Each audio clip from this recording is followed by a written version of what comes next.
नमस्कार। आकाशवाणी जयपुर अजमेर से प्रस्तुत हैं प्रादेशिक समाचार।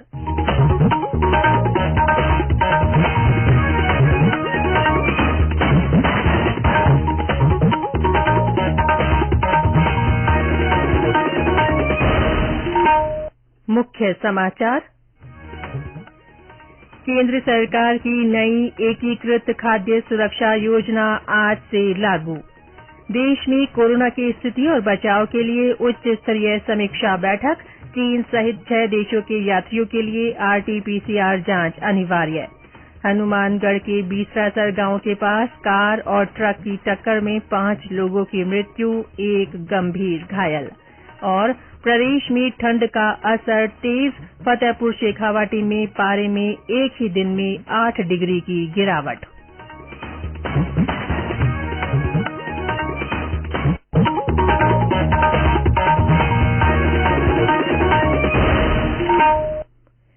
समाचारों के साथ मैं रितिका गुप्ता। और अब समाचार विस्तार से। केंद्र सरकार आज से नई एकीकृत खाद्य सुरक्षा योजना लागू कर रही है। केंद्रीय मंत्रिमंडल के निर्णय के अनुसार नई योजना में राष्ट्रीय खाद्य सुरक्षा अधिनियम के अंतर्गत वर्ष 2023 में 81 करोड़ से अधिक लाभार्थियों को निःशुल्क खाद्यान्न उपलब्ध कराया जाएगा। ये योजना अधिनियम का प्रभावी और एक समान कार्यान्वयन सुनिश्चित करेगी। निःशुल्क खाद्यान्न के साथ साथ इस योजना से एक राष्ट्र एक राशन कार्ड कार्यक्रम का कार्यान्वयन भी सुनिश्चित होगा। नई योजना से खाद्य सुरक्षा में एकरूपता और स्पष्टता आएगी। इस योजना के तहत अंत्योदय अन्न योजना वाले परिवारों और प्राथमिकता वाले घरेलू व्यक्तियों सहित सभी राष्ट्रीय खाद्य सुरक्षा अधिनियम के लाभार्थियों को खाद्यान्न उपलब्ध होगा। देश भर में 5 लाख से अधिक उचित मूल्य की दुकानें हैं, जिसके माध्यम से लाभार्थियों को मुफ्त खाद्यान्न वितरित किए जाएंगे। केंद्र सरकार खाद्य सब्सिडी के रूप में एक साल में 2 लाख करोड़ रुपए से ज्यादा का खर्च वहन करेगी। सरकार ने देश में कोरोना की स्थिति और बचाव की तैयारियों के कुशल प्रबंधन के बारे में प्रधानमंत्री नरेंद्र मोदी के पिछले दिशा निर्देशों के अनुपालन की समीक्षा के लिए कल एक उच्च स्तरीय बैठक की। प्रधानमंत्री के प्रधान सचिव डॉ पीके मिश्रा ने इस बैठक की अध्यक्षता की। बैठक के दौरान उन्हें जापान, दक्षिण कोरिया, चीन, सिंगापुर और ब्राजील सहित दुनिया के अन्य हिस्सों में कोविड मामलों के बढ़ने के बारे में जानकारी दी गई। 29 दिसंबर 2022 से विदेशों से आने वाले यात्रियों के लिए दिशा निर्देशों में बदलाव किया गया है। अब जापान, दक्षिण कोरिया, चीन, सिंगापुर, हांगकांग और थाईलैंड से आने वाले सभी यात्रियों को आज से आरटी-पीसीआर जांच करवानी पड़ेगी और एयर सुविधा पोर्टल पर नेगेटिव रिपोर्ट के साथ अन्य जानकारी भरकर एक फॉर्म अपलोड करना होगा। बैठक में बताया गया कि जीनोम सीक्वेंसिंग से जुड़ी पूरी प्रक्रिया को मजबूत किया जा रहा है। इस दौरान कोविड टीकाकरण की भी समीक्षा की गई। राज्य सरकार ने प्रदेश के 6 चिकित्सा महाविद्यालयों में सुपर स्पेशलिटी सेवाओं के लिए 24 करोड़ 87 लाख रुपए के अतिरिक्त बजट को मंजूरी दे दी है। इससे जयपुर, जोधपुर, कोटा, अजमेर और बीकानेर तथा उदयपुर के मेडिकल कॉलेजों के लिए विभिन्न चिकित्सकीय उपकरण खरीदे जाएंगे। मुख्यमंत्री अशोक गहलोत ने गंगापुर सिटी के महूकला में रेलवे अंडरपास निर्माण के लिए 9 करोड़ 79 लाख रुपए के वित्तीय प्रावधान को भी स्वीकृति दी है। इस आरयूबी से गंगापुर सिटी क्षेत्र के आसपास स्थित लगभग 40 गांवों के निवासियों को फायदा होगा। मुख्यमंत्री ने महात्मा गांधी राष्ट्रीय ग्रामीण रोजगार गारंटी योजना के अंतर्गत प्रदेश में कार्यरत संविदा कार्मिकों के मानदेय में 5% की बढ़ोतरी के प्रस्ताव को भी मंजूरी दी है। ये वृद्धि 1 नवंबर 2022 से की गई है। अंतर्राष्ट्रीय मोटा अनाज वर्ष 2023 में आकाशवाणी समाचार जयपुर अपने श्रोताओं को मोटा अनाज के प्रति जागरूक करने के लिए नई श्रृंखला शुरू कर रहा है।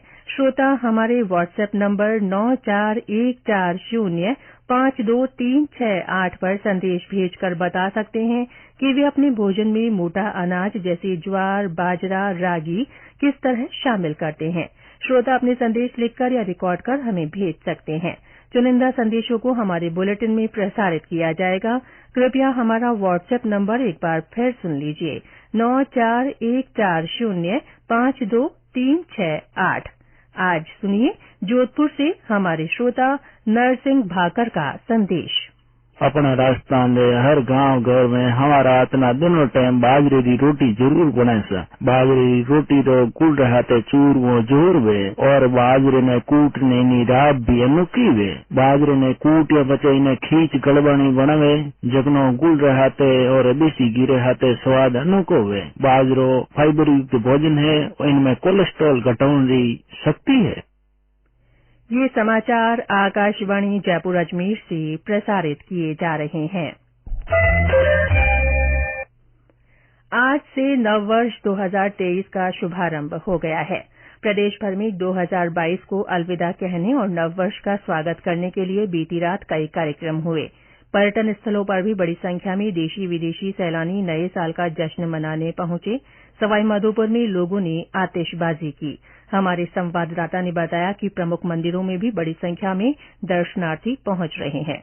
रणथंभौर रोड स्थित सभी होटलों में वर्ष 2023 के स्वागत के लिए मध्यरात्रि बाद तक सांस्कृतिक और रंगारंग कार्यक्रम आयोजित हुए। रात के 12 बजते ही लोगों ने आतिशबाजी कर अपनी खुशी का इजहार किया तथा एक दूसरे को नववर्ष की शुभकामनाएं दी। वर्ष के पहले दिन प्रथम पूज्य का आशीर्वाद लेने के लिए रणथंभौर दुर्ग स्थित त्रिनेत्र गणेश मंदिर तथा चौथ माता सहित अपने अपने इष्ट देवों के यहाँ लोग पहुँच रहे हैं। सुबह से ही लोग एक दूसरे को नववर्ष की शुभकामनाएं देने में लगे हुए हैं। सतीश वर्मा, आकाशवाणी समाचार, सवाईमाधोपुर। उधर चूरू के प्रसिद्ध सालासर बालाजी मंदिर में भी देश के कोने कोने से श्रद्धालु पहुंचे हैं।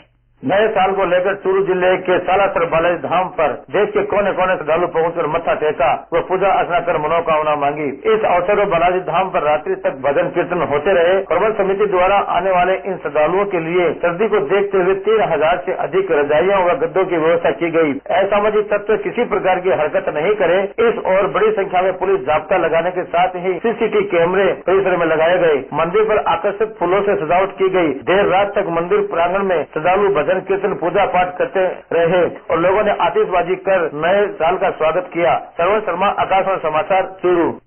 हनुमानगढ़ जिले के गोगामेड़ी मंदिर में भी श्रद्धालुओं की भीड़ लगी हुई है। करौली के मदन मोहन मंदिर और कैला देवी मंदिर में दर्शनार्थियों की लंबी कतारें देखी जा रही हैं। सरहदी जिले बाड़मेर में आज नए साल के अवसर पर उमंग और उल्लास का माहौल है। जिला मुख्यालय और विभिन्न स्थानों पर रंग बिरंगी रोशनी और आकर्षक सजावट की गई है। जिले की पाकिस्तान से लगती अंतर्राष्ट्रीय सरहद पर तैनात बीएसएफ के जवानों में भी नववर्ष को लेकर विशेष उत्साह है। मुख्यमंत्री अशोक गहलोत ने प्रदेशवासियों को नववर्ष की हार्दिक बधाई देते हुए प्रदेश के चहुमुखी विकास और निरोगी राजस्थान की संकल्पना के साथ प्रदेशवासियों की खुशहाली की कामना की है। लोकसभा अध्यक्ष ओम बिरला ने नववर्ष की पूर्व संध्या पर कल कोटा में मेडिकल और इंजीनियरिंग परीक्षा की तैयारी करने आए विद्यार्थियों से संवाद किया। इस दौरान उन्होंने बच्चों को सकारात्मक रहने की सीख दी। हनुमानगढ़ मेगा हाईवे पर बीसरासर गांव के पास देर रात कार और ट्रक की टक्कर में 5 लोगों की मृत्यु हो गई और एक अन्य गंभीर रूप से घायल हो गया, जिसे बीकानेर रेफर किया गया। पुलिस ने बताया कि दुर्घटना के बाद मौके से ट्रक चालक फरार हो गया। प्रदेश में ठंड का असर एक बार फिर तेज हो गया है। कई हिस्सों में दिन और रात के तापमान में 3 से 4 डिग्री की गिरावट दर्ज की गई। सीकर जिले के फतेहपुर में पारे में 8 डिग्री की गिरावट हुई। आज न्यूनतम तापमान 1 डिग्री सेल्सियस रहा, जो कल 9 डिग्री था। कई स्थानों पर देर तक घना कोहरा छाया रहा। मौसम केंद्र जयपुर के वैज्ञानिक हिमांशु शर्मा ने बताया कि अगले 24 घंटे में पारे में गिरावट के आसार हैं।